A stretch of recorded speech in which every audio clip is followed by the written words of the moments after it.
11조 하는 그 헌금 잘해 얼마나 잘했습니까? 그런데 왜 예수님께서 그 바리새인들을 책망했을까요? 마태복음 23장 25절에서 28절 말씀 제가 읽어드릴게요. 예수님께서 바리새인들을 책망하신 것은 25절 28절 우리 한번 찾아서 읽어봅시다. 마태복음 23장 25절에서 28절 말씀 누가 한번 읽어주세요. 23장 25절에서 28절까지 누가 한번 읽어주세요. 화 있을진저 외식하는 서기관들과 바리새인들이여 장과 대접의 겉은 깨끗이 하되 그 안에는 탐욕과 방탕으로 가득하게 하는도다. 눈먼 바리새인이여 너는 먼저 안을 깨끗이 하라. 그리하면 겉도 깨끗하리라. 28절까지. 화 있을진저 외식하는 서기관들과 바리새인들이여 회칠한 무덤 같으니 겉으로는 아름답게 보이나 그 안에는 죽은 사람의 뼈와 모든 더러운 것이 가득하도다. 이와 같이 너희도 겉으로는 사람에게 옳게 보이되 안으로는 외식과 불법이 가득하도다. 아멘. 자, 예수님께서 책망하시는 게 이거예요. 바로 바리새인들이 어떤 외형주의, 외식, 그죠? 이런 외식주의를 책망하신 거예요. 겉으로는 정말 깨끗하고 그런데 속으로는 어떻다고요? 그 안에는 탐욕과 방탕으로 가득 차 있고 이런 말씀들이 오늘날 우리에게도 많이 적용이 된다는 거예요. 우리도 예배 잘 드리잖아요. 교회 열심히 다닙니다. 찬송 열심히 해요. 기도 열심히 해요. 그런데 중요한 것은 거기에 마음이 들어가야 된다. 우리 마음이 하나님께 드려져야 된다는 거예요. 그것이 중요하다는 거예요. 이 마음이 들어지지 않을 때 나는 교회에 앉아 있지만 머리로는 다른 생각을 하고 여러분들은 그렇지 않겠지만 여집사님들 집에 빨래는 돌리고 왔는데 그게 내가 끄고 왔는지 안 끄고 왔는지 생각도 할 수 있고 그죠? 어떤 그런 것들 우리가 예배 드릴 때는 우리의 온 마음을 다해서 하나님께 드리는 그런 청년들이 되기를 축복합니다. 이 바리새인들의 머리로 하는 지식 그리고 손발로 하는 어떤 그런 행동들이 하나님께서 기뻐 받으시는 것이 되려면 바로 마음이 함께 들어져야 된다는 거예요. 그래서 전산 저번 주에 이런 얘기를 했죠. 모든 일을 무엇을 하자? 믿음으로 하자. 모든 일을 무엇을 하자? 믿음으로 하자. 이 마음이 바로 인격의 중심이 되는 거예요. 지정의라고 얘기하죠. 이것을 포괄하는 거예요. 지, 지식, 정, 감정, 의, 나의 의지까지도 모두를 포함하는 것이 우리의 마음이라는 겁니다. 자, 하나님께서 핵심적으로 보시는 부분도 바로 이 마음이라는 부분이죠. 잠언 23장 7절 제가 읽어드릴 거예요. 이거는 대저 그 마음의 생각이 어떠하면 그 위인도 그러한즉 그가 내게 먹고 마시라 할지라도 그의 마음은 너와 함께 하지 아니함이라. 그리고 시편 51편 6절에 보면 보소서 주께서는 중심이 진실함을 원하시오니 이 말씀은 마음의 진실함을 원하신다는 이야기입니다. 자, 잠언에서 얘기하는 것은 뭐라고요? 먹고 마시라 할지라도 마음이 함께하지 않으면 마음에 다른 생각을 하고 있다는 거예요. 그거를 얘기하는 거, 책망하는 거. 그리고 시편에는 뭐라고 얘기하죠? 마음의 진실함을 하나님께서는 우리에게 원하신다는 얘기를 우리에게 말씀해 주고 있다는 겁니다. 자, 그렇다면 오늘 본문의 말씀이 그죠? 마음이 청결한 자에서 청결한 마음이 무엇일까요? 그 시편 86편 11절을 보면 겉과 속이 같은 그런 한결같은 정직한 마음을 청결한 마음이라고 얘기하고 있습니다.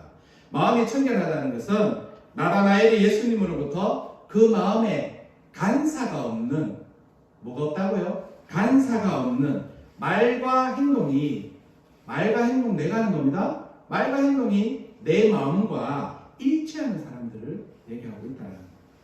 그래서 예수님께서 바리새인들의 마음이 청결하지 못함을 비판하셨는데, 바리새인들은 좀 전에 얘기했듯이 겉은 깨끗하지만 속은 온갖 더러움이 가득하다고 신랄하게 예수님께서 비판하셨던 것입니다.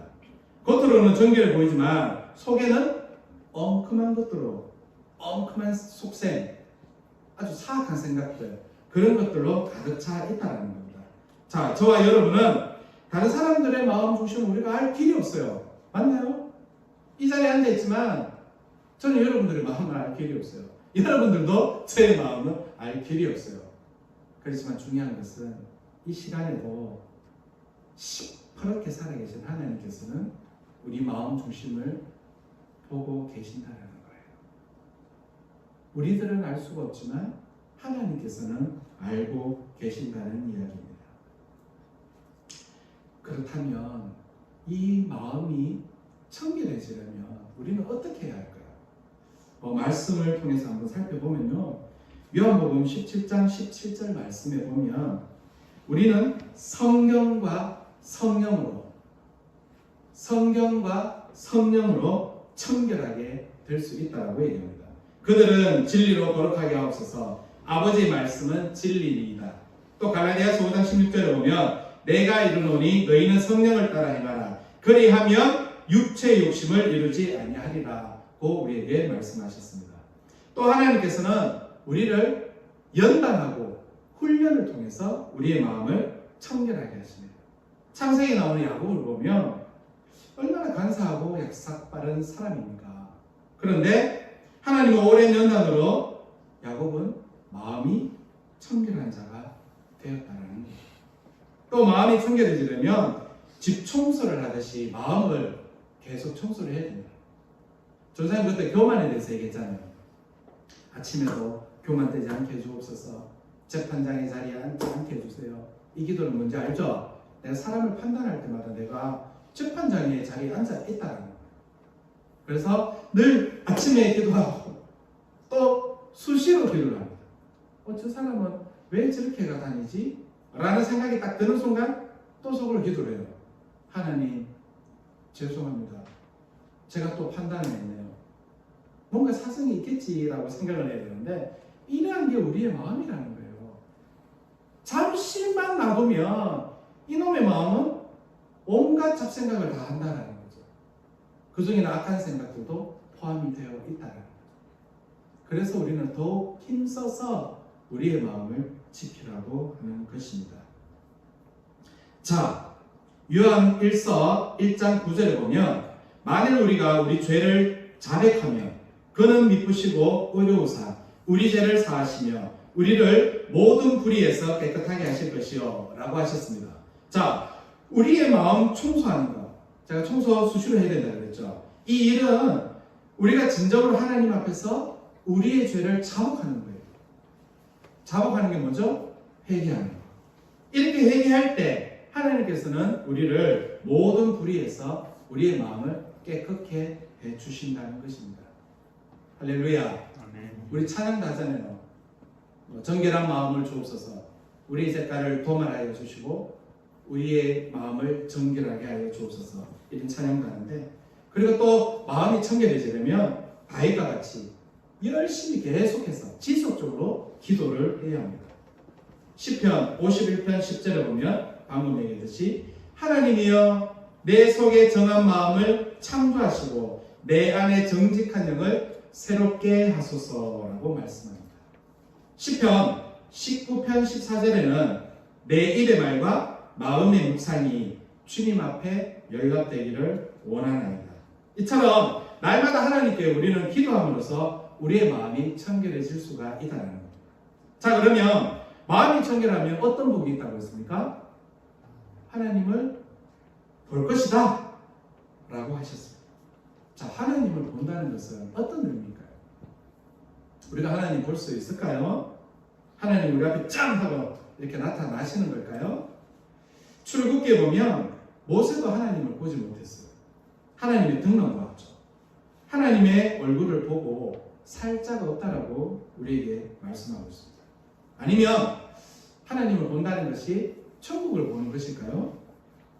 오늘 읽은 본문은 그것을 의미하지는 않습니다. 우리는 지금 완성된 천국에 있지 않기 때문이에요. 그렇다면 도대체 하나님을 본다는 것은 어떤 의미로 하신 말씀일까요?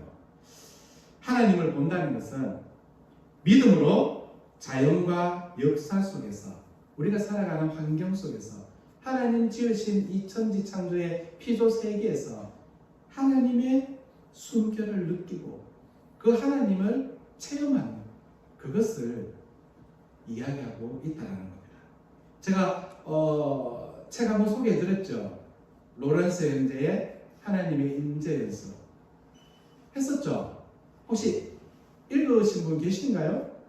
책 2권 얘기했었는데 꼭 한번 읽어보기 바랍니다.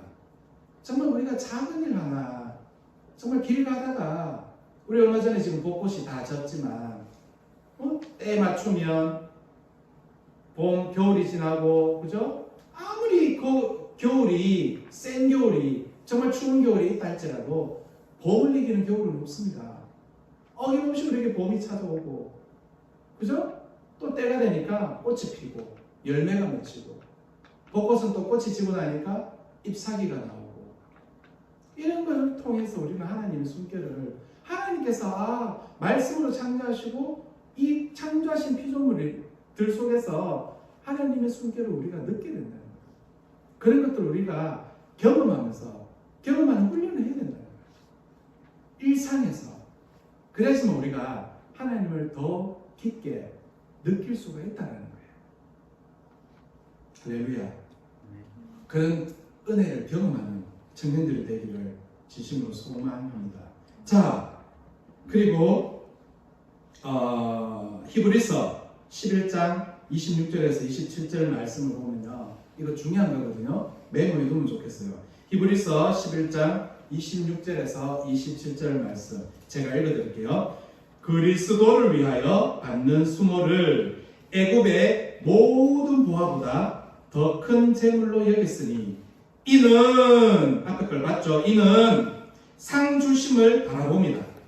믿음으로 애굽을 떠나 왕의 노함을 무서워하지 아니하고 곧 중요합니다. 이제 보이지 아니하는 자를 보는 것 같이 하여 참았으며 우리가 참을 수 있었던 이유는 보이지 않는 뭐죠? 하나님을 보는 것 같이 하여 참았으며 라고 우리에게 말씀해 주고 있습니다.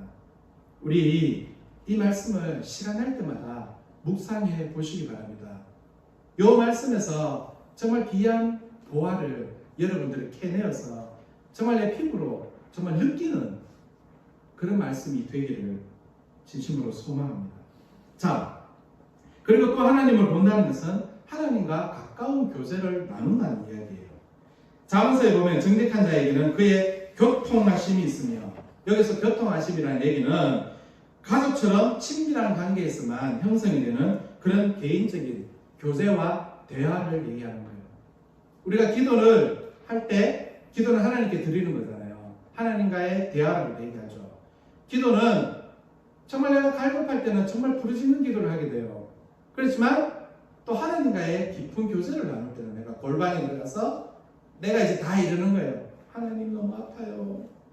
하나님 오늘 이런 일이 있었어요. 이렇게 대화하듯이 하나님께 우리의 진솔함을 아뢰는 거라는 거죠. 그런 교제를 할 수 있는 존재로 하나님께서 우리를 만드셨다는 거예요. 할렐루야. 얼마나 귀합니까? 오늘 고등부 설교하면서 그 얘기를 했어요. 사람이 며칠째 창조되었죠?